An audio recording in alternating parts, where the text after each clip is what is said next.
नमस्कार दोस्तों, आज की यह कहानी देवस्यानी एकादशी की है, जिसे शयन एकादशी के भी नाम से जाना जाता है।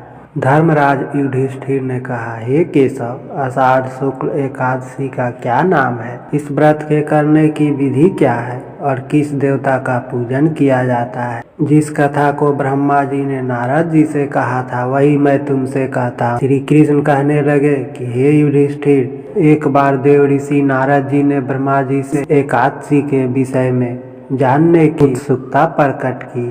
तब ब्रह्मा जी ने उन्हें बताया, सतयुग में मदांता नामक एक चक्रवर्ती सम्राट राज्य करते थे। उनके राज्य में प्रजा बहुत सुखी थी, किंतु भविष्य में क्या हो जाए यह कोई नहीं जानता। अतः वे भी इस बात से अनभिज्ञ थे कि उनके राज्य में शीघ्र ही भयंकर अकाल पड़ने वाला है। उनके राज्य में पूरे 3 वर्ष तक वर्षा न होने के कारण भयंकर अकाल पड़ा। इस अकाल से चारों ओर त्राही त्राही मच गई।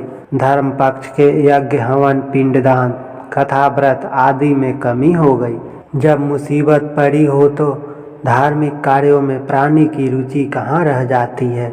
प्रजा ने राजा के पास जाकर अपनी वेदना की दुहाई दी। राजा तो इस स्थिति को लेकर पहले से ही ये सोचने लगे कि आखिर मैंने ऐसा कौन सा पाप कर्म किया है जिसका दंड मुझे इस रूप में मिल रहा है। फिर इस कष्ट से मुक्ति पाने का कोई साधन करने के उद्देश्य से राजा सेना को लेकर जंगल की ओर चल दिए। वहां विचरण करते करते एक दिन ये ब्रह्मा जी के पुत्र अंगिरा ऋषि के आश्रम में पहुंचे और उन्हें साष्टांग प्रणाम किया।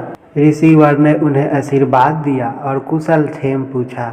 फिर जंगल में घूमने और अपने आश्रम में आने का प्रयोजन जानना चाहा।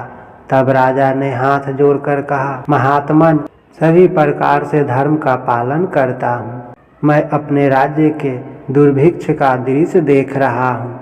आखिर किस कारण से ऐसा हो रहा है? कृपया इसका समाधान करें। यह सुनकर महर्षि अंगिरा ने कहा, हे राजन, सब युगों से उत्तम यह सतयुग है। इसमें छोटे से पाप का भी बड़ा भयंकर दंड मिलता है।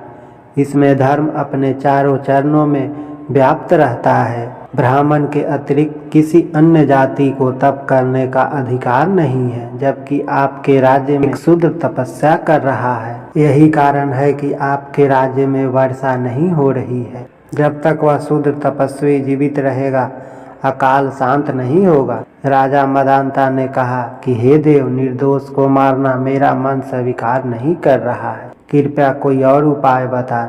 महर्षि अंगिरा ने सुझाव दिया कि आषाढ़ माह के शुक्ल पक्ष की एकादशी का व्रत करें। इस व्रत के प्रभाव से तुम्हारे राज्य में अवश्य ही वर्षा होगी। राजा ने अपने राज्य की राजधानी लौट आए और चारों वर्ण सहित पद्म एकादशी का विधि पूर्वक व्रत किया। व्रत के प्रभाव से उनके राज्य में मूसलाधार वर्षा हुई और पूरा राज्य धन धान से परिपूर्ण हो गया। अगर आपको यह कहानी अच्छी लगी तो प्लीज वीडियो को लाइक और चैनल को सब्सक्राइब करें। धन्यवाद।